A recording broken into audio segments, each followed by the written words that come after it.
সাংবাদিক প্রবীর শিকদার ৩ দিনের রিমান্ডে, তাকে গ্রেফতার দুঃখজনক মন্তব্য তথ্যমন্ত্রীর। তড়িঘড়ি করে গ্রেফতার, রিমান্ড সবই অস্বাভাবিক বললেন সুরঞ্জিত। নাশকতার ৩ মামলায় রাজধানীর পান্থপথ থেকে বিএনপি চেয়ারপারসনের উপদেষ্টা ও সাংবাদিক নেতা শওকত মাহমুদ গ্রেফতার, রাখা হয়েছে ডিবি কার্যালয়ে। ব্লগার অভিজিৎ ও অনন্ত দাস হত্যার মূল পরিকল্পনাকারী ও অর্থ যোগানদাতা সহ আনসারুল্লাহ বাংলা টিমের ৩ সদস্য আটক, এর মধ্যে একজন ব্রিটিশ নাগরিক। টিকিট জালিয়াতি সহ নানা দুর্ভোগে হাজার হাজার হজযাত্রী, বিলম্বিত হচ্ছে একের পর এক ফ্লাইট, সমাধান হয়েছে ভিসা সমস্যার দাবি কর্তৃপক্ষের। এবং কিশোর সাফের ফাইনালের প্রথমার্ধ শেষে বাংলাদেশ ভারত ম্যাচ গোলশূন্য। ইতিহাসের সাক্ষী হতে সিলেট স্টেডিয়ামে দর্শকদের উপচে পড়া ভিড়।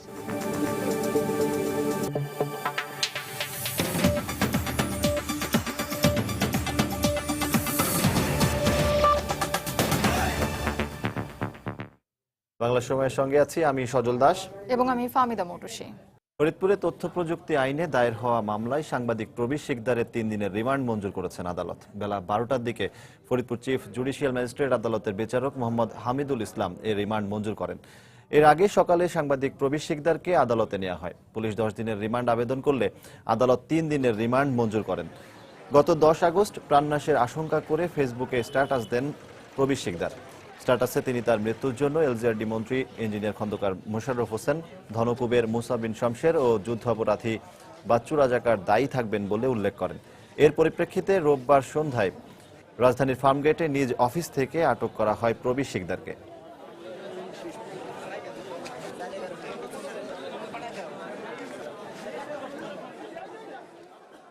রিমান্ড হওয়ার কোনো যৌক্তিক কারণই নাই।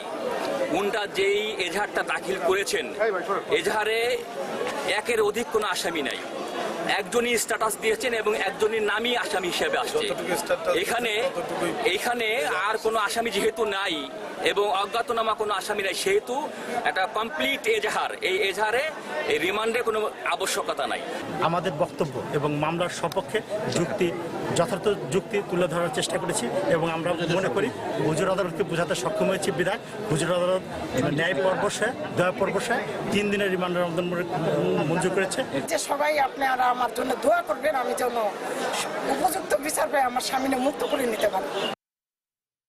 সাংবাদিক ও শহীদ সন্তান প্রবীর শিকদারকে গ্রেফতার, হাতকড়া পরিয়ে আদালতে তোলা এবং রিমান্ডে নেওয়ার ঘটনায় ক্ষোভ ও দুঃখ প্রকাশ করেছেন তথ্যমন্ত্রী হাসানুল হক ইনু এবং আইন, বিচার ও সংসদ বিষয়ক সংসদীয় কমিটির সভাপতি সুরঞ্জিত সেনগুপ্ত।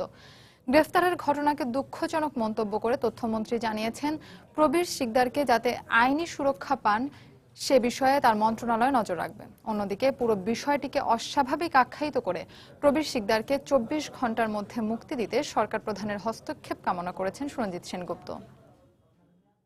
দুটি ছবির কোলাজ আলোড়ন তুলেছে সামাজিক যোগাযোগ মাধ্যম ফেসবুকে। একটিতে দেখা যাচ্ছে মহান মুক্তিযুদ্ধে শিক্ষক, সাংবাদিক, বুদ্ধিজীবী হত্যার মাস্টারমাইন্ড এবং আলবদর বাহিনীর প্রধান জামায়াত নেতা মতিউর রহমান নিজামীকে পুলিশের দেয়া ভিআইপি ট্রিটমেন্ট। অন্যটিতে দেখা যাচ্ছে সেই 71-এ রাজাকার আলবদরদের হাতে 14 জন স্বজন হারানো শারীরিক প্রতিবন্ধী সাংবাদিক প্রবীর শিকদারকে হাতকড়া পরিয়ে আদালতে তোলার দৃশ্য। এ দৃশ্য ক্ষুব্ধ করেছে আইন, বিচার ও সংসদ বিষয়ক সংসদীয় কমিটির সভাপতি সুরঞ্জিত সেনগুপ্তকেও। তার মতে পুরো ঘটনাই অস্বাভাবিক। কোন বিবেকবান মানুষের আর শান্ত হয়ে থাকার অবস্থা নেই। এই লোকটিকে হাতকড়া দিয়ে নিয়ে যাওয়া এবং তার ছবি প্রকাশ করা, এটি আরো বেশি খুব যন্ত্রণাদায়ক হয়েছে। আমি বুঝি না এটার কেন বেইল হলো না। আমার যতটুকু সীমিত জ্ঞান আছে আইনে, অঙ্গহানি লোক যদি কোর্টের সামনে হাজির হয় তাকে জামিন দেওয়া যায়, তারপরে তাকে ইন্টারোগেট করতে হবে, রিমান্ডে নিতে হবে, এটাও আমাদের কাছে খুবই স্বাভাবিক মনে হয়নি। তাছাড়া এই অঙ্গহানির লোকটি সে হাইকোর্ট ছাড়া বসতে পারে না। রাতেই এসে গাড়ি করে নিয়ে গেল, এত এফিশিয়েন্ট হয়ে গেল পুলিশ, ডিবি, যেন মনে হয় এটাই সবচেয়ে গুরুত্বপূর্ণ মামলা এবং সবচেয়ে বেশি অবস্থান। আমি আবারও বলতে চাই যে সাংবাদিক এবং সাংবাদিকতা একটি প্রতিষ্ঠান, এটি ফোর্থ স্টেট।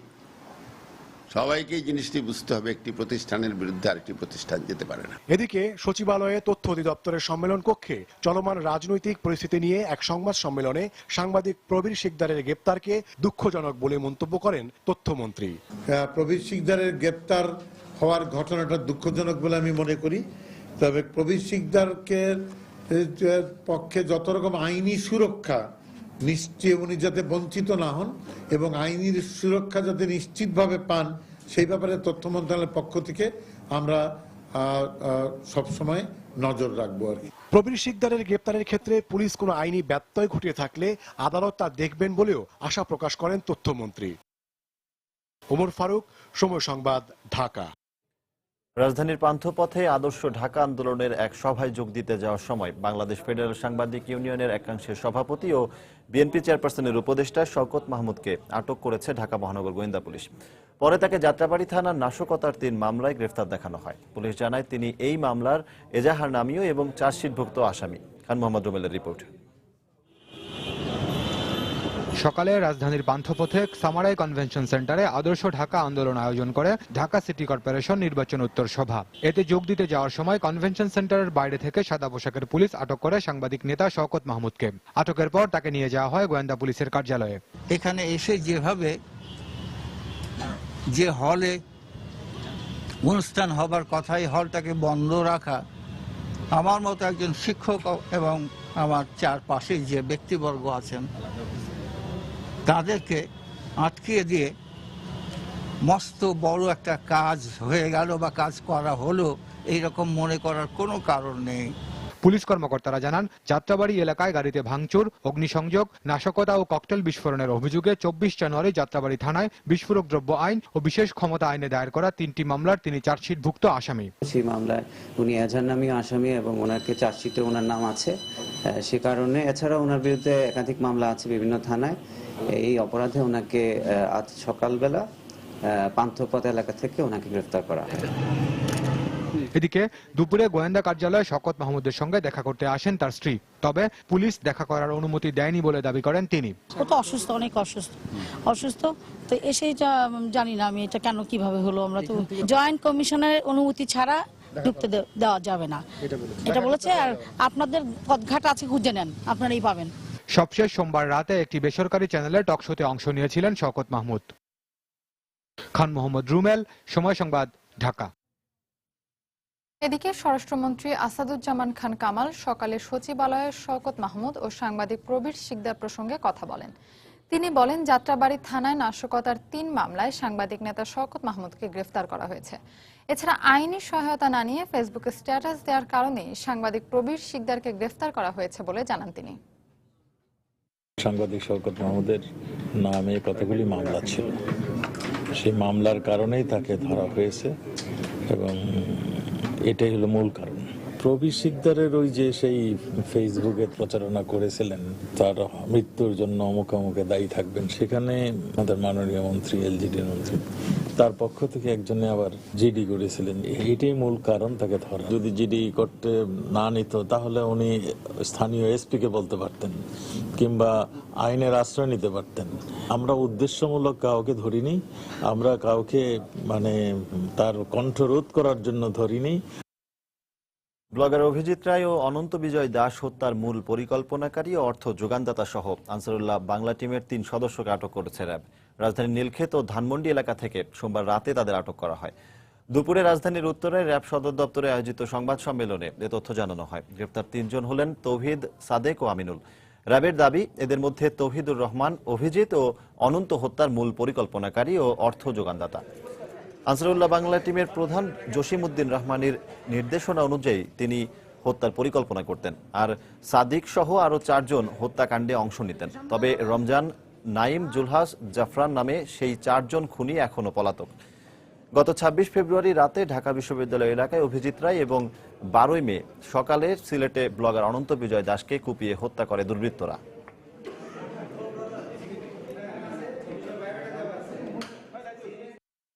রমজান, নাইম, সাদেক, জুলহাস এবং জাফরান। রমজান এবং নাইম মেইন কিলিং মিশনের তারাই হচ্ছিল মেইন কিলার হিসেবে কাজ করেছে এবং তারা ধারালো অস্ত্র দ্বারা কিন্তু আঘাত করেছে এবং এই কয়েকজন লোক কিন্তু আশেপাশে থাকে। আমিনুল বেসিক্যালি এই সকল ঘটনা ঘটার পরেও কিন্তু কিছুটাই থাকে যে দেশ থেকে পালানো অথবা আত্মগোপন করে অন্য কোথাও যাওয়ার জন্য, এবং সেক্ষেত্রেই তারা কাজ ছিল যে বিভিন্ন নাম ঠিকানায় পাসপোর্ট তৈরি করে তাদেরকে সরবরাহ করা। এইখানে যখন হত্যাকাণ্ড হয়, হত্যাকাণ্ডের পরে এই একটি গ্রুপই ঠিক একইভাবে সিলেটেও হত্যাকাণ্ডের ঘটনা সংঘটিত করেছে। আইনের প্রতি শ্রদ্ধা না থাকলে দেশে বিশৃঙ্খলা সৃষ্টি হয়, আর যারা আইনের শাসনের প্রতি সম্মান দেখান না তাদের সঙ্গে সন্ত্রাসীদের কোনো পার্থক্য নেই। ৭১ টেলিভিশনে দুই বিচারপতির কথোপকথন প্রকাশ এবং টকশো বিষয়ক শুনানি চলাকালে আদালতে এমন মন্তব্য করেছেন প্রধান বিচারপতি। তিনি বলেন, বিচারাধীন বিষয় নিয়ে সমালোচনা করা সঠিক নয়, তবে আদালতের রায়ের গঠনমূলক সমালোচনা করা যাবে। সকালে সুপ্রিম কোর্টে নিজ কার্যালয়ে সাংবাদিকদের একথা জানান অ্যাটর্নি জেনারেল মাহবুবে আলম। আইনের প্রতি শ্রদ্ধাশীল থাকতে হবে সবাইকে। আইনের শাসন না থাকলে সমাজের একদম ভেঙে পড়বে। কাজেই কোনো বিচারকের বা কোনো আদালতের রায় যদি কারো পছন্দ না হয়, যদি কেউ মনে করেন যে না এই রায়টার সম্বন্ধে কিছু বলা দরকার, তাহলে তারা গঠনমূলক সমালোচনা করতে পারেন, এই সম্বন্ধে লিখতে পারেন। কিন্তু প্রকাশ্যে আদালতকে স্ক্যান্ডালাইজ করা, এটা করলে বিচার বিভাগের খুব ক্ষতি হবে, এবং বিচার বিভাগের ক্ষতি হলে সামগ্রিকভাবে সমাজেরই ক্ষতি হবে। মাগুরায় মাতৃগর্ভে শিশু গুলিবিদ্ধের ঘটনায় দায়ের করা মামলার ৩ নম্বর আসামি মেহেদী হাসান আজিবর গুলিতে নিহত হয়েছে। পুলিশের দাবি বন্দুকযুদ্ধ। এ সময় ঘটনাস্থল থেকে দুটি আগ্নেয়াস্ত্র উদ্ধার করা হয়। পুলিশ জানায়, গত রাত ১টার দিকে শহরের দোয়ারপাড় এতিমখানা এলাকায় আজিবরকে ধরতে অভিযান চালানো হয়। এ সময় পুলিশের উপস্থিতি টের পেয়ে গুলি ছোড়ে আজিবর ও তার সহযোগীরা। পুলিশও আত্মরক্ষার্থে গুলি চালায়। এক পর্যায়ে গুলিবিদ্ধ হয় আজিবর। এদিকে বিকেলে মাগুরা সদর হাসপাতাল মর্গ থেকে তার লাশ পরিবারের কাছে হস্তান্তর করা হয়। গত ২৩ জুলাই শহরের দোয়ারপাড়ায় আধিপত্য বিস্তার নিয়ে যুবলীগের দু গ্রুপের মধ্যে এই সংঘর্ষ হয়। এই ঘটনায় এখন পর্যন্ত ১০ জনকে গ্রেফতার করা হয়েছে।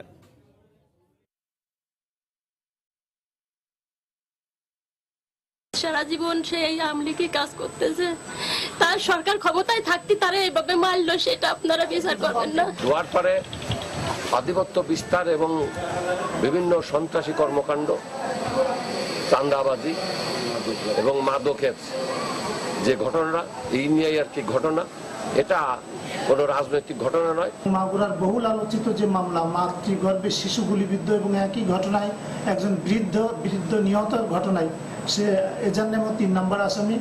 এর পূর্বেও তার বিরুদ্ধে থানায় বিভিন্ন অপরাধ সংক্রান্ত ৩টা মামলা রুজু হয় এবং সে অত্যন্ত খারাপ প্রকৃতির। রাজধানীর হাজারীবাগে কিশোর রাজাকে পিটিয়ে হত্যার ১২ ঘন্টার মধ্যে মামলার প্রধান আসামি আরজু গুলিতে নিহত হয়েছে। তবে র্যাব বলছে বন্দুকযুদ্ধের এক পর্যায়ে মারা যায় সে। এদিকে আরজুর পরিবার বলছে এই ঘটনার আগে তার বিরুদ্ধে কোনো মামলা ছিল না। তবে এলাকাবাসীর অভিযোগ, প্রভাব খাটিয়ে এলাকায় সন্ত্রাসের রাজত্ব কায়েম করেছিল হাজারীবাগ থানা ছাত্রলীগের সভাপতি আরজু। রামিম হাসানের রিপোর্ট। মোবাইল ফোন চুরির ঘটনার জের ধরে সোমবার হাজারীবাগে রাজা নামের এক কিশোরকে পিটিয়ে হত্যা করা হয়। অভিযোগের তীর ছিল স্থানীয় ছাত্রলীগ নেতা আরজুর বিরুদ্ধে। মামলার এজাহারেও রাজার পরিবার প্রধান আসামি হিসেবে উল্লেখ করে আরজুর নাম। মামলা দায়েরের পর র্যাব সদস্যরা তাকে আটক করে। পরে র্যাবের পক্ষ থেকেই জানানো হয় মঙ্গলবার ভোরে বন্দুকযুদ্ধে নিহত হয়েছে সে। আরজুর পরিবারের অভিযোগ, কিশোর হত্যার ঘটনার সঙ্গে জড়িত নয় সে, এবং তার বিরুদ্ধে এর আগে কোনো মামলাও ছিল না। আমার বড় বোনরে আমার আম্মারে সারা থানার মধ্যে রাখছে, থানার মধ্যে সকাল 6টার দিকে ছেড়ে দিয়েছে। তো ওনারা বাসায় আইসা বসছে, এর মধ্যে ফোন আসছে যে আরজুর লাশ আছে মর্গের মধ্যে, আপনারা আইসা নিয়ে যান, ওর ক্রুজ ফায়ারে মারা হয়েছে। যদি খারাপ থাকতো তো আমরা পালিয়ে দিতাম যে তুই জায়গা, ওই নিজেও চলে যেত। ও তো হাঁটতেছে ছিলই, হ্যাঁ আমার শুধু বিচার চাই আমরা, যে র্যাবে কি এত বড় শক্তিশালী দিয়ে দিছে র্যাবের হাতে যে কথা মেরে ফেলবে মানুষকে। তবে এলাকায় খোঁজ নিয়ে জানা যায় এর আগেও একটি হত্যাকাণ্ড সহ বিভিন্ন সন্ত্রাসী কার্যক্রমের সাথে জড়িত ছিল আরজু, কিন্তু ভয়ে তার বিরুদ্ধে মামলা করার সাহস করেনি কেউ। ছাত্রলীগের সভাপতি, সবাই তার ভয় পাইতো। আমার ছোট ভাইকে সে মারার ভিতরে আছে, তার হুকুমে আমার ভাইকে মারা হয়েছে। এর আগে একটা মার্ডার কেস হয়েছে, ওনারা আন্ডারই করছে সব, ওনার লোক কি। হাজারীবাগ থানার ভারপ্রাপ্ত কর্মকর্তা জানালেন বিষয়টি তদন্তাধীন।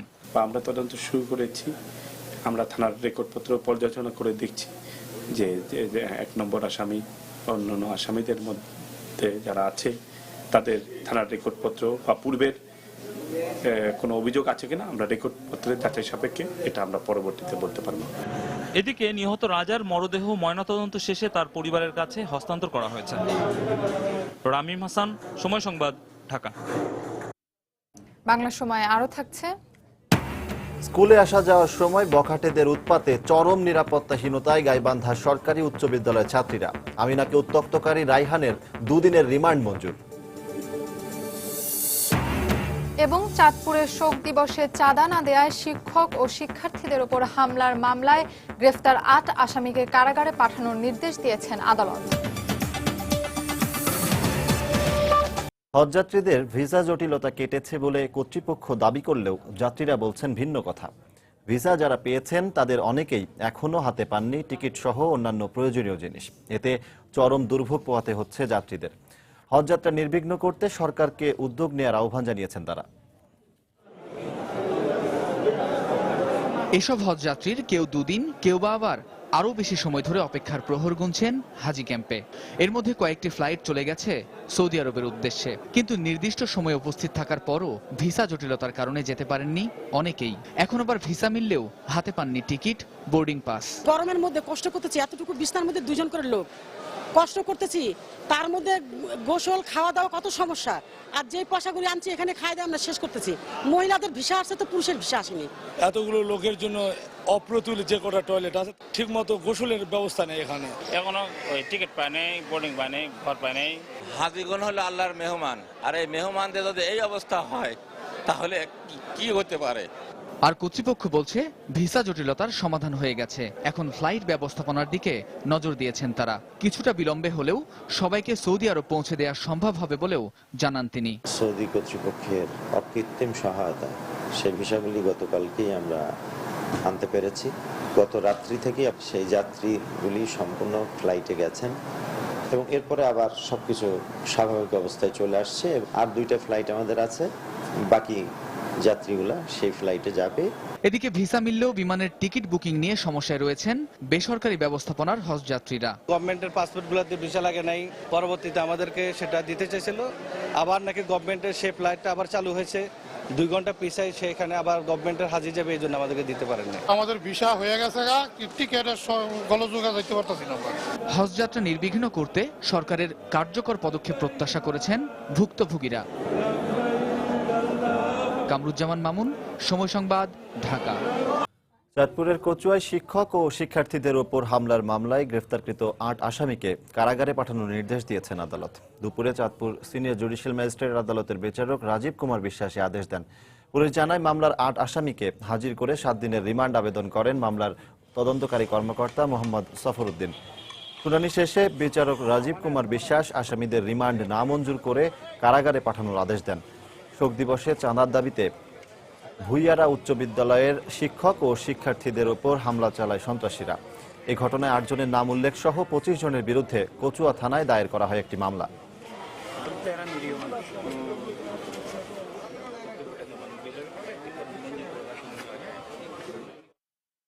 আমরা এই পর্যন্ত 8 জনকে গ্রেপ্তার করেছি। তাদের জন্য প্রত্যেকের জন্য 7 দিনের রিমান্ড চাওয়া হয়েছে। বিজ্ঞ আদালতের নির্দেশনা অনুযায়ী পরবর্তীতে ব্যবস্থা গ্রহণ করা হবে। গাইবান্ধায় স্কুল ছাত্রী আত্মহত্যায় প্ররোচনার অভিযোগে দায়ের করা মামলার মূল আসামি রায়হানের 2 দিনের রিমান্ড মঞ্জুর করেছেন আদালত। বিকেলে জেলার সিনিয়র জুডিশিয়াল ম্যাজিস্ট্রেট আদালতের বিচারক মোহাম্মদ জয়নাল আবেদিন এই নির্দেশ দেন। পুলিশ জানায় সকালে রায়হানকে গ্রেফতার করে সদর থানা পুলিশ। পরে তাকে জিজ্ঞাসাবাদের জন্য আদালতে তুলে 10 দিনের রিমান্ড চাওয়া হলে 2 দিনের রিমান্ড মঞ্জুর করেন আদালত। গত রোববার স্কুল ছাত্রী আমিনা খাতুন বখাটেদের অপমান সইতে না পেরে আত্মহত্যা করেন। এ ঘটনায় তার বাবা বাদী হয়ে রায়হানকে আসামি করে থানায় একটি মামলা দায়ের করেন।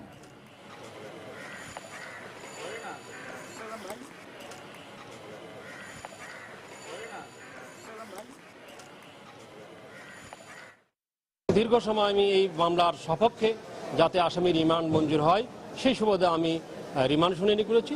বিজ্ঞ আদালত রাষ্ট্রপক্ষের শুনানির ভিত্তিতে স্যাটিসফাইড হয়ে সন্তোষজনক হয়ে 2 দিনের রিমান্ড মঞ্জুর করেছে। স্কুলে যাওয়া আসার সময় বখাটেদের উৎপাতে চরম নিরাপত্তাহীনতায় ভুগছে গাইবান্ধা সরকারি উচ্চ বিদ্যালয়ের ছাত্রীরা। রাস্তার মোড়ে মোড়ে অবস্থান নিয়ে বখাটেদের নানা রকম অঙ্গভঙ্গি, কটূক্তি সীমা ছাড়িয়ে যাচ্ছে। দিনের পর দিন এমন নির্যাতনের শিকার হয়ে শেষ পর্যন্ত লজ্জায় অপমানে গত রোববার এক ছাত্রী বেছে নেন আত্মহননের পথ। এই অবস্থায় প্রশাসনিক তৎপরতা প্রয়োজন বলে মনে করছেন শিক্ষকরা। অবশ্য প্রশাসনের শীর্ষ কর্মকর্তারা আশ্বাস দিলেন প্রয়োজনীয় ব্যবস্থা নেয়ার। ওবায়দুল ইসলামের ক্যামেরায় আরো জানাচ্ছেন হেদায়েতুল ইসলাম বাবু। গত রোববার মধ্যরাতে 5 পৃষ্ঠার একটি সুইসাইড নোট লিখে আত্মহত্যা করে গাইবান্ধা সরকারি উচ্চ বালিকা বিদ্যালয়ের 9ম শ্রেণীর শিক্ষার্থী আমিনা খাতুন। পরিবার ও এলাকাবাসীর অভিযোগ, রাস্তাঘাটে প্রায়ই রায়হান নামে এক বখাটে তাকে উত্ত্যক্ত করত। শেষ পর্যন্ত সালিশ বৈঠকে কিশোরীকে বিয়ে দেওয়ার সিদ্ধান্ত নেওয়া হয়। এই সিদ্ধান্তে অসহায় ও অপমানিত বোধ করে ওই শিক্ষার্থী বেছে নেয় আত্মহত্যার পথ। ছেলের তরফ থেকে আর তারা ভেড়াং প্লেয়ার নিয়ে এসছে। এরা মিটিং দরবার করলো, করি আমি মেলা প্রকারের আমি কস দিচ্ছি যে আমি গিয়ে পড়াবো, এটা হবে ওটা হবে, বাপ মা থানা যা থাকা লাগবে, কেস হবে, মেলা বিভিন্ন প্রকারের আইন আদালত দেখাইল। বিদ্যালয়ের শিক্ষার্থীরা জানায়, স্কুলে যাওয়া আসার সময় বখাটেরা রাস্তায় তাদেরকে শুধু কটূক্তিই করে না, শারীরিকভাবে হেস্তনেস্ত করারও চেষ্টা করে। বিশ্রীভাবে অনেক নানা কথা বলে, তারপর হচ্ছে একাই গেলে খুবই সমস্যা হয়। কিছুদিন আগে আমার একটা বান্ধবীর চুল টেনে ধরা হয়েছিল। অটোতে যান কিংবা রিক্সাতে যান, এমন হয় যে পিছন থেকে অন্যের এক সাইড টেনে ধরতেছে। ওদের যদি কিছু বলি তাহলে বন্ধুরা এসে একসঙ্গে বলে, এসব বলো কেন, এসব বললে রাস্তায় যাইও, তোমাকে আটকায় দেখো কি করি। এদিকে স্কুলের প্রধান শিক্ষক জানান, এ মাসের শুরুতে শিক্ষার্থীদের অভিযোগ পেয়ে তিনি প্রশাসনকে লিখিতভাবে জানিয়েছেন। 10 জন মেয়ে আসলো যে স্যার আমাদের রাস্তাঘাটে চলতে একটু সমস্যা। তাৎক্ষণিক আমি জেলা প্রশাসনকে বলছি, এসপি স্যারকেও বলছি যে যত আমরা সিভিল লোক পাঠান, পিয়াটাকে ধরে শাস্তির ব্যবস্থাটা কমে যাবে বলে মনে করি। এই অবস্থায় জেলা প্রশাসক ও পুলিশ সুপার সরকারি উচ্চ বালিকা বিদ্যালয়ের শিক্ষার্থীদের সাথে মত বিনিময় করে তাদের নিরাপত্তার আশ্বাস দেন। আমরা নজরদারি করছি, ব্যবস্থা নিচ্ছি, তারা যেন এই বিষয়ে কোনো সংশয় তাদের মনে না থাকে। স্কোয়াড বলে আলাদা কোনো ফরমেশন নাই, যে পুলিশ সদস্য যে যেখানে আছে সেখানেই কোনো ইফটিজিং বা এই জাতীয় বা যে কোনো আইন বিরোধী কাজের সাথে আমাদের কোনো পিছপা নাই। আমরা এই ব্যাপারে একদম জিরো টলারেন্স। নিহত আমিনাকে উত্ত্যক্তকারী বখাটে রায়হানকে মঙ্গলবার সকালে গ্রেপ্তার করেছে পুলিশ। হেদায়েতুল ইসলাম বাবু, সময় সংবাদ, গাইবান্ধা। কুমিল্লার 14 গ্রামে বাসে পেট্রোল বোমা হামলায় 8 জন নিহত হওয়ার ঘটনায় বিএনপির স্থায়ী কমিটির সদস্য এম.কে. আনোয়ারকে কারাগারে পাঠানোর নির্দেশ দিয়েছেন আদালত। পুলিশ জানায়, সকালে তাকে কুমিল্লার সিনিয়র জুডিশিয়াল ম্যাজিস্ট্রেট আদালতে হাজির করে তার পক্ষে জামিন আবেদন করা হয়। পরে বিচারক শহীদুল্লাহ কায়সার এম.কে. আনোয়ারের জামিন আবেদন নামঞ্জুর করে কারাগারে পাঠানোর নির্দেশ দেন। গত 3 ফেব্রুয়ারি কুমিল্লার 14 গ্রামের মিয়াবাজার এলাকায় একটি যাত্রীবাহী বাসে পেট্রোল বোমা হামলা চালানো হয়। এতে ঘটনাস্থলে 7 জন এবং পরে চিকিৎসাধীন অবস্থায় আরও একজন মারা যান।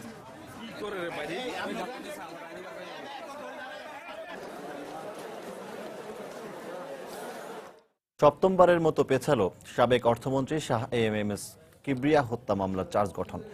পরবর্তী তারিখ নির্ধারণ করা হয়েছে আগামী 25 আগস্ট। দুপুরে দ্রুত বিচার ট্রাইব্যুনালের বিচারক মকবুল আহসান এ আদেশ দেন। পুলিশ জানায়, সকালে মামলার অন্যতম আসামি সাবেক স্বরাষ্ট্র প্রতিমন্ত্রী লুৎফুজ্জামান বাবু সহ 13 জনকে আদালতে হাজির করা হয়। কিন্তু অসুস্থতার কারণে অন্যতম আসামি সিলেট সিটি কর্পোরেশনের বরখাস্ত হওয়া মেয়র আরিফুল হক চৌধুরী হাজির হতে না পারায় আদালতে চার্জ গঠনের শুনানি স্থগিত করা হয়। 2005 সালের 27 জানুয়ারি হবিগঞ্জের বদ্দের বাজারে আওয়ামী লীগের এক জনসভায় গ্রেনেড হামলায় সাবেক অর্থমন্ত্রী শাহ এএমএস কিবরিয়া সহ 5 জন নিহত হন। এ ঘটনায় জেলা আওয়ামী লীগের সাংগঠনিক সম্পাদক আব্দুল মজিদ খান বাদী হয়ে সাবেক স্বরাষ্ট্র প্রতিমন্ত্রী লুৎফুজ্জামান বাবু সহ 32 জনকে আসামি করে একটি মামলা দায়ের করেন। পরবর্তীতে দ্রুত নিষ্পত্তির জন্য গত 11 জুন মামলাটি হবিগঞ্জ জেলা ও দায়রা জজ আদালত থেকে বিভাগীয় দ্রুত বিচার ট্রাইব্যুনালে পাঠানো হয়।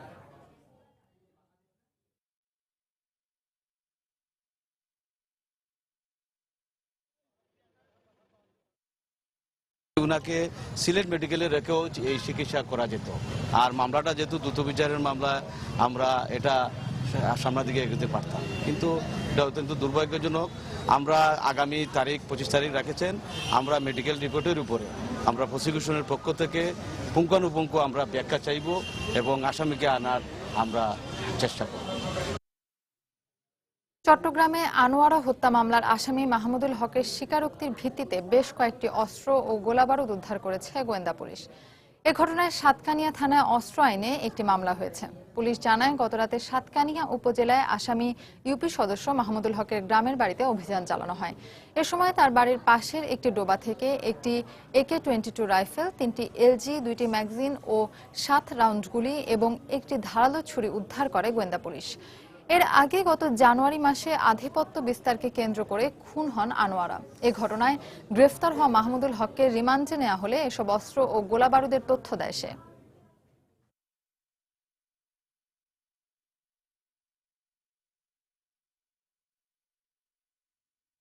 ডোবা হইতে পলিথিন এবং ব্যাগের মধ্যে সুরক্ষিতভাবে রাখা অবস্থায় এই অস্ত্রগুলি আমি গতকাল সন্ধ্যায় উদ্ধার করি এবং এই সংক্রান্তে অস্ত্র আইনে একটি মামলা রুজু হয়েছে। প্রবাসীরা দেশে এসে এক সপ্তাহের মধ্যে নির্বাচন কমিশন থেকে ভোটার তালিকা হালনাগাদ এবং স্মার্ট কার্ড সংগ্রহ করতে পারবেন বলে জানিয়েছেন প্রধান নির্বাচন কমিশনার কাজী রকিবউদ্দিন আহমদ। সকালে সিলেটে জেলা প্রশাসকের সভাকক্ষে জেলা প্রশাসন ও নির্বাচন কমিশন আয়োজিত ভোটার তালিকা হালনাগাদ কার্যক্রম 2015 উপলক্ষে বিভাগীয় পর্যায়ে এক মতবিনিময় সভায় তিনি একথা বলেন। আমরা যেই কার্ড আপনাদের দিতে যাচ্ছি এটা অনেক দামি কার্ড। প্রথমবার কিন্তু আমরা বিনামূল্যে দিচ্ছি। এটা আমার অনুরোধ, যেটা আপনারা হারাবেন না। হারিয়ে যেতেও পারে, দৈব দুর্বিপাকে অনেক সময় খোয়া যায়, সে সমস্ত ক্ষেত্রে আমরা এটা রিপ্লেস করে দিব। কিন্তু তার জন্যে আপনাদেরকে একটা ছোট আকারের ফি দিতে হবে। পঞ্চগড়ে সদ্য বিলুপ্ত 36টি ছিটমহলের বাসিন্দাদের মধ্যে ভারতে চলে যাওয়ার পক্ষে মত দেয়া 467 জনের মধ্যে থেকে 27 জন বাংলাদেশে থাকার আবেদন করেছেন। দুপুরে দেবীগঞ্জ উপজেলার ডাকবাংলোতে জনগণনার যৌথ শুনানিতে তারা এই মত দেন। শুনানিতে অংশ নেন ভারতের কুচবিহার জেলার ডেপুটি ম্যাজিস্ট্রেট নূর আলম এবং বাংলাদেশের পক্ষে পঞ্চগড়ের অতিরিক্ত জেলা ম্যাজিস্ট্রেট মোহাম্মদ গোলাম আজম ও দেবীগঞ্জ উপজেলা নির্বাহী কর্মকর্তা শফিকুল ইসলাম। গত 6 থেকে 16 জুলাই যৌথ গণনা করা হয়। সে সময় জেলার ভুল করে ভারতে চলে যাওয়ার পক্ষে মত দিয়েছিলেন বলে জানান তারা।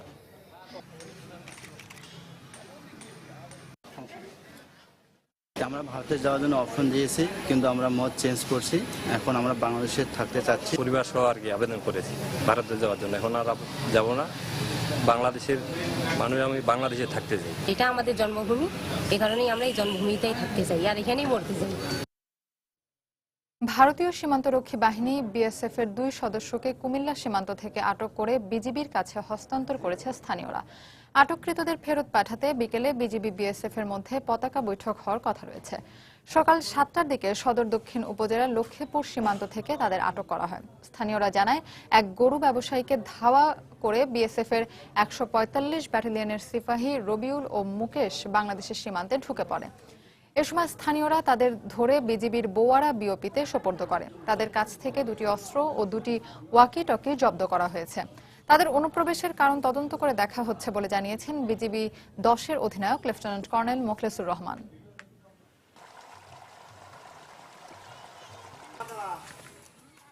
বরিশালে লঞ্চে অগ্নিসংযোগ ও নাশকতার মামলায় মহানগর বিএনপির ভারপ্রাপ্ত সাধারণ সম্পাদক জিয়াউদ্দিন শিকদারকে জেল গেটে জিজ্ঞাসাবাদের নির্দেশ দিয়েছেন আদালত। দুপুরে তাকে বরিশাল মেট্রোপলিটন ম্যাজিস্ট্রেট নুসরাত জাহান এর আদালতে হাজির করে 10 দিনের রিমান্ড আবেদন করে পুলিশ। পরে আদালত তার রিমান্ড আবেদন নামঞ্জুর করে জেল গেটে 2 দিনের জিজ্ঞাসাবাদের নির্দেশ দেন। গত 30 জানুয়ারি বরিশাল নদী বন্দরে লঞ্চে আগুন দেওয়ার ঘটনায় জিয়াউদ্দিন শিকদারের বিরুদ্ধে মামলা দায়ের করে পুলিশ। 2 দিনের জেল গেটে জিজ্ঞাসাবাদের অনুমতি দিয়েছে।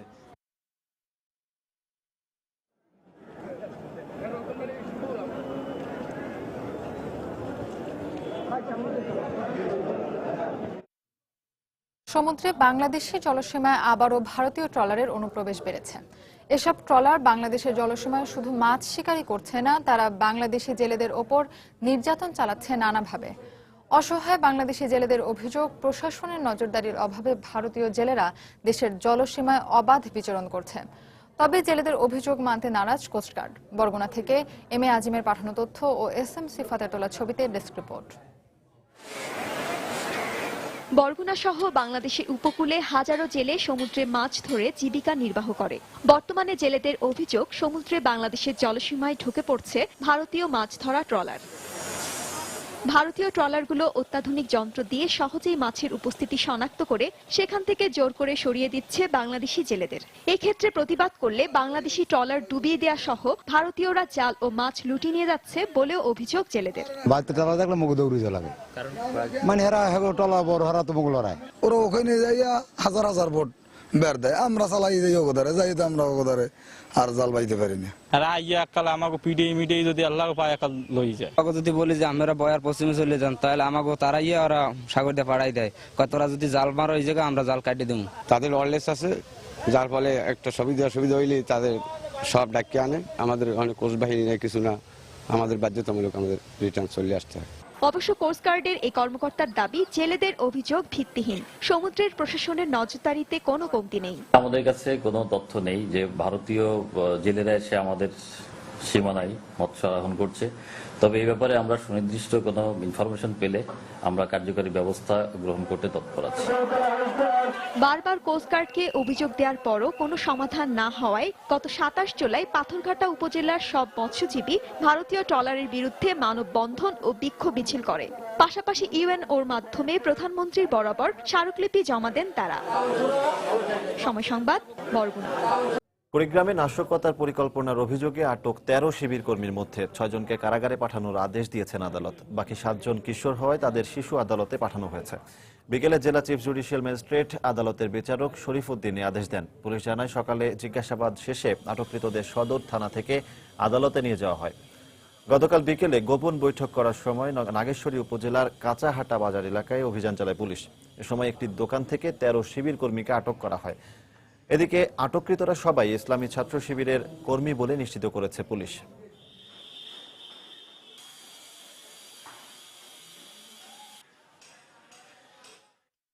কচাকাটা বাজারেই একটা কক্ষ থেকে 13 জন সদস্যকে আটক করে এবং এরা জিজ্ঞাসাবাদে জানায় যে তারা বাংলাদেশ ইসলামী ছাত্র শিবিরের সদস্য।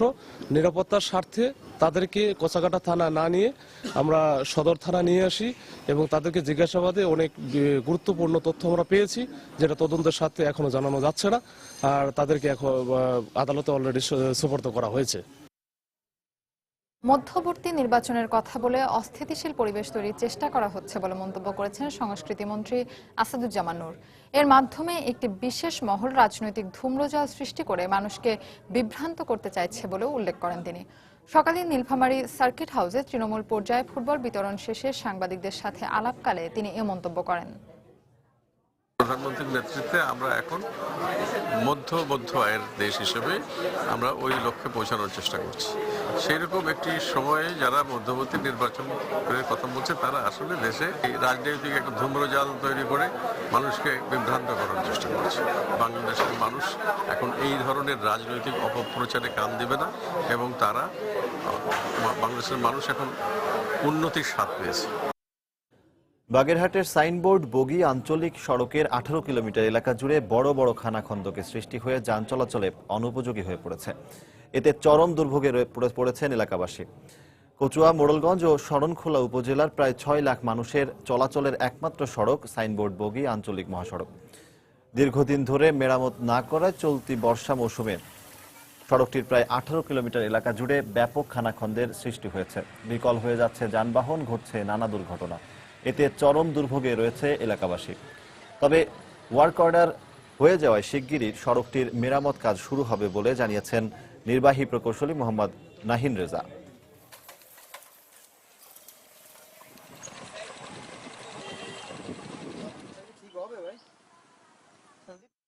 হাজার হাজার গর্ত হয়ে গেছে, মানুষ চলাচলের অযোগ্য। বৃষ্টি বাদলে পানি জমে যাচ্ছে, গাড়ি ঘোড়া চলতে অসুবিধা হচ্ছে।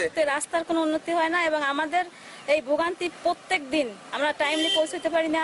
তারপরে জীবনের নিরাপত্তাও থাকে না, নাকাল ভাঙে, পাতি ভাঙে, গাড়ি চালাতে পারতেছি না। আমার গাড়িটা রাস্তার মধ্যে আটকে গেছে, আমি লোকজন ডাকি টাকা খরচ করে এটা পিছন দিয়ে ঠেলি আবার উঠাইতে হয়েছে। পর্যাপ্ত সুযোগ সুবিধা ছাড়াই 65 বছর ধরে কার্যক্রম চালিয়ে যাচ্ছে সিলেট তামাবিল শুল্ক স্টেশন এবং ইমিগ্রেশন পুলিশ চেকপোস্ট। সংশ্লিষ্ট কর্মকর্তা ও ব্যবসায়ী নেতারা বলছেন, প্রতি বছর শুল্ক স্টেশন থেকে বড় অঙ্কের টাকার রাজস্ব আদায় হলেও মান্ধাতা আমলের সুযোগ সুবিধার কোনো পরিবর্তন হয়নি। তবে আশার কথা, সম্প্রতি নৌ পরিবহন মন্ত্রী তামাবির স্থলবন্দর উন্নয়নের ভিত্তিপ্রস্তর স্থাপন করেছেন। দিগেন সিংহের ছবিতে আরো জানাচ্ছেন ইকরামুল কবির। সিলেটের তামাবিল স্থল শুল্ক স্টেশনের কার্যক্রম শুরু হয় 1950 সালে। 2012-13 অর্থ বছরে এই শুল্ক স্টেশন থেকে সরকারের রাজস্ব আয় হয় 56 কোটি টাকা, কিন্তু এরপর থেকে আস্তে আস্তে আয় কমছে। গত অর্থ বছরে আয় হয়েছে 28 কোটি টাকা। প্রতি বছর রাজস্ব আয় হলেও বাড়েনি এখানকার সুযোগ সুবিধা। বিদ্যুতের ভোল্টেজ অধিকাংশ সময় থাকে না, এবং যে ভোল্টেজ যেভাবে আপ ডাউন করে সেটা অনলাইন সিস্টেম চালু করার মতো, অনলাইন সিস্টেম চালু করলে এটা ক্ষতিগ্রস্ত হবে। এখানে সিএনএফ এজেন্টরা হোক এবং আমদানিকারকরা হোক, রপ্তানিকারকরা হোক, তারা একটা ভালো করে বসার জায়গা নেই। তাদের বিল ভাউচার লেখার জন্য বারান্দায় বসে কাজ করতে হয়, তাদের ভালো ডেস্কও নেই। একই অবস্থা ইমিগ্রেশন, পুলিশ চেকপোস্টের। অথচ এরই মাঝে চালু হয়েছে ঢাকা, সিলেট, শিলং, গুয়াহাটি বাস সার্ভিস। দেশি এবং বিদেশি যাত্রীদের পর্যাপ্ত পরিমাণে বসার কোনো ভালো জায়গা নাই, বিদেশিদের বসার জায়গা নাই। ফলে এই পথে ভারতে যাতায়াতকারী যাত্রীদের ভোগান্তির শেষ নেই। এখানে আমরা ইমিগ্রেশনে আসছি, ইমিগ্রেশনে আমরা দাঁড়িয়ে থাকি, বাথরুম টয়লেট ফ্যাসিলিটিস নাই, এটা হচ্ছে ইম্পর্টেন্ট। তবে আসার কথা হলো, নৌ পরিবহন মন্ত্রী মে মাসে তামাবিল স্থলবন্দর উন্নয়ন প্রকল্পের ভিত্তিপ্রস্তর স্থাপন করেছেন। পোর্ট অথরিটির লোক ওনারা এখানে আসা যাওয়া করতেছেন, শীঘ্রই হয়তো ওনারা এটা ব্যবস্থা নেবেন, এটা পোর্ট অথরিটি জানে আর কি। তারপরেও আমরা জানি খুব শীঘ্রই এটা হয়ে যাবে। তামাবিল শুল্ক স্টেশন দিয়ে ভারত থেকে প্রতিদিন পাথর ও কয়লা নিয়ে 7 শতাধিক ট্রাক দেশের অভ্যন্তরে প্রবেশ করে।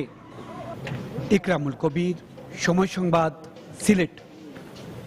চট্টগ্রাম কলেজের স্কুলে যাত্রা শুরু হলো বিশ্ব সাহিত্য কেন্দ্রের বই পড়া কর্মসূচি। দুপুরে স্কুল প্রাঙ্গণে এর উদ্বোধন করেন বিশ্ব সাহিত্য কেন্দ্রের প্রতিষ্ঠাতা সভাপতি অধ্যাপক আব্দুল্লাহ আবু সাইদ ও বিকাশের প্রধান নির্বাহী কর্মকর্তা কামাল কাদির। এ সময় অন্যদের মধ্যে উপস্থিত ছিলেন মাধ্যমিক ও উচ্চ মাধ্যমিক শিক্ষা অধিদপ্তরের উপপরিচালক আজিজ উদ্দিন, কলেজিয়েট স্কুলের প্রধান শিক্ষক গিয়াসউদ্দিন, বিশ্ব সাহিত্য কেন্দ্র চট্টগ্রাম আঞ্চলিক সংগঠক আলেক্স আলিম এবং বিকাশের চিফ এক্সটার্নাল অফিসার অবসরপ্রাপ্ত মেজর জেনারেল শেখ মোহাম্মদ মনিরুল ইসলাম। এ সময় অধ্যাপক আব্দুল্লাহ আবু সাইদ বলেন, ষষ্ঠ থেকে দশম শ্রেণীর শিক্ষার্থীদের বই পড়ার প্রতি মনোযোগ বাড়াতেই এই কর্মসূচি চালু করা হয়েছে।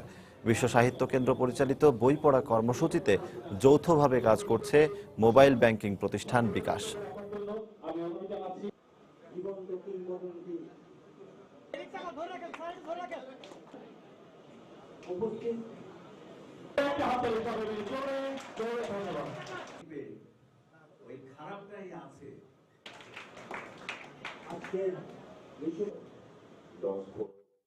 কিশোর সাফ ফুটবলের খবর। প্রথমবারের মতো স্বপ্নের কিশোর সাফের শিরোপা জয়ের লক্ষ্যে ভারতের বিপক্ষে এখন লড়াই করছে বাংলাদেশ। সিলেট জেলা স্টেডিয়ামে চলছে দু দলের ফাইনাল ম্যাচটি। শেষ খবর পাওয়া পর্যন্ত খেলায় 1-1 গোলে সমতা রয়েছে। লাল সবুজের প্রতিনিধিদের সঙ্গে ইতিহাসের সাক্ষী হতে স্টেডিয়ামে হাজির হয়েছেন হাজার হাজার সমর্থক। প্রিয় দলের জার্সি, পতাকা, ব্যানার নিয়ে ভক্তরা বাংলাদেশকে উৎসাহ দিচ্ছেন। আর শুরু থেকেই আক্রমণাত্মক ঢঙে খেলতে থাকে বাংলাদেশ। নিপু না থাকায় এদিন গোলের বেশ কয়েকটি সুযোগ পেয়েও সাফল্যের মুখ দেখেনি স্বাগতিকরা। তবে বল দখলের লড়াইয়ে ভারতের থেকে বেশ এগিয়ে ছিল জিলানির শিষ্যরা। অন্যদিকে পাল্টা আক্রমণে ভারত গোল করার চেষ্টা করলেও বাংলাদেশের রক্ষণের কাছে হার মানতে হয় অতিথিদের। তাই খেলার প্রথমার্ধ থাকে গোলশূন্য। বিরতির পর খেলতে নেমে আরও আগ্রাসী বাংলাদেশ। ফলে খেলার 46 মিনিটে হৃদয়ের গোলে লিড পেয়ে যায় স্বাগতিকরা। শেষে আরও গোলের চেষ্টা চালায় জিলানির শিষ্যরা, কিন্তু খেলার 63 মিনিটে জ্বলে ওঠে ভারত।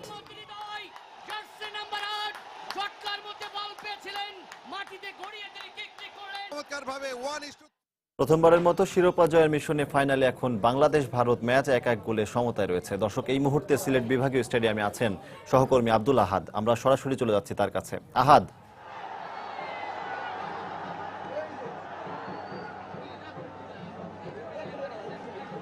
ধন্যবাদ সজল। আমি শুরুতেই বলি, বাংলাদেশের জন্য দুর্ভাগ্য বলা যায় যে প্রথমার্ধ গোলশূন্য থাকার পর দ্বিতীয়ার্ধে বাংলাদেশ খেলতে নেমেই শুরুতেই বাংলাদেশের যে ফাহিম মুর্শেদ একটি গোল দিয়ে বাংলাদেশকে এগিয়ে নেন, কিন্তু খেলার যখন 62 মিনিট তখন ভারতের এই যে স্ট্রাইকার অভিনাশ আবার আরেকটি গোল দিয়ে মূলত এখন খেলার সমতায় আছে বাংলাদেশ 1 এবং ভারত 1। তো এই যখন অবস্থা এবং খেলার যে এখনও একের পর এক বাংলাদেশ আক্রমণ করছে ভারতের জালে, কিন্তু কোনো সফলতা পাচ্ছে না বাংলাদেশ। এবং অপরদিকে যে ভারত এখন বলা যাচ্ছে যে ডিফেন্সিভ খেলা খেলছে এবং বাংলাদেশ সামনে এগিয়ে গিয়ে ভারতের জালে বারে বারে আক্রমণ করছে, কিন্তু কোনো সফলতা পাচ্ছে না। এবং আমি যদি দর্শকদের কথা বলি, যে এখনও দর্শকরা পুরো গ্যালারিতে যে বাংলাদেশ ধ্বনিতে তাদের সমর্থকদের তাদের খেলোয়াড়দের তারা উৎসাহ দিয়ে যাচ্ছে এবং সেই উৎসাহ নিয়ে বাংলাদেশের খেলোয়াড়রা ভারতের দিকে একের পর এক আক্রমণ করছে। এবং দর্শকদের গ্যালারি যে রয়েছে, ভিআইপি গ্যালারিতে বাংলাদেশ সরকারের একজন মন্ত্রী রয়েছেন আরিফ খান জয়, যিনি সাবেক ফুটবল খেলোয়াড় এবং বাফুফের সভাপতি রয়েছেন। আমি কিছুক্ষণ আগে আরিফ খান জয়ের সাথে কথা বলেছি, তারা বলেছে যে এত দর্শক দেখে তিনি নিজেও অভিভূত এবং তিনি আমাকে যেটা বলেছেন যে তরুণদের খেলায় বা কিশোরদের খেলায় এত দর্শক হবে তারা কখনো কল্পনাও করতে পারেননি, কিন্তু এই দর্শকদের তারা বাফুফের পক্ষ থেকে তারা ধন্যবাদ জানিয়েছেন এবং বর্তমান সরকারের পক্ষ থেকে তারা ধন্যবাদ জানিয়েছেন এই দর্শকদের। এবং আরেকটি বিষয় তিনি বলেছেন যে দর্শকদের পক্ষ থেকে একটি দাবি উঠেছে যে এই সিলেটের মাঠে যাতে যতগুলো খেলা হয় বাংলাদেশের সবগুলো খেলা যাতে সিলেটের মাঠে হয়, এবং সরকারের পক্ষ থেকে তিনি আশ্বস্ত করেছেন যে এই গ্যালারিতে পরবর্তীতে সবগুলো খেলা দেওয়া হবে এবং গ্যালারিও প্রশস্ত করা হবে। এবং সবশেষ যে অবস্থা, বাংলাদেশ এবং ভারত এক গোলে এখন খেলা চলছে এবং যদি নির্ধারিত সময় খেলা যদি কেউ গোল করতে না পারে তবে খেলাটি আবার অতিরিক্ত সময়ে আবার গড়াবে এবং তখনও যদি কেউ গোল করতে না পারে তখন হয়তো টাইব্রেকারে গড়াবে এই খেলার জয় পরাজয়। তো আমার কাছে এই ছিল সর্বশেষ খবর। সজল। আহাদ, আপনাকে ধন্যবাদ। দর্শক, কিশোর সাফ চ্যাম্পিয়নশিপের খবর জানাচ্ছিলেন সিলেট বিভাগীয় স্টেডিয়াম থেকে আমাদের সহকর্মী আব্দুল আহাদ। বাংলার সময়ের এ পর্যায়ে শীর্ষ সংবাদ জানিয়ে দিচ্ছি আরেকবার। সাংবাদিক প্রবীর শিকদার 3 দিনের রিমান্ডে, তাকে গ্রেফতার দুঃখজনক মন্তব্য তথ্যমন্ত্রীর। তড়িঘড়ি করে গ্রেফতার, রিমান্ড সবই অস্বাভাবিক বললেন সুরঞ্জিত। নাশকতার 3 মামলায় রাজধানীর পান্থপথ থেকে বিএনপি চেয়ারপারসনের উপদেষ্টা ও সাংবাদিক নেতা শওকত মাহমুদ গ্রেফতার, রাখা হয়েছে ডিবি কার্যালয়ে।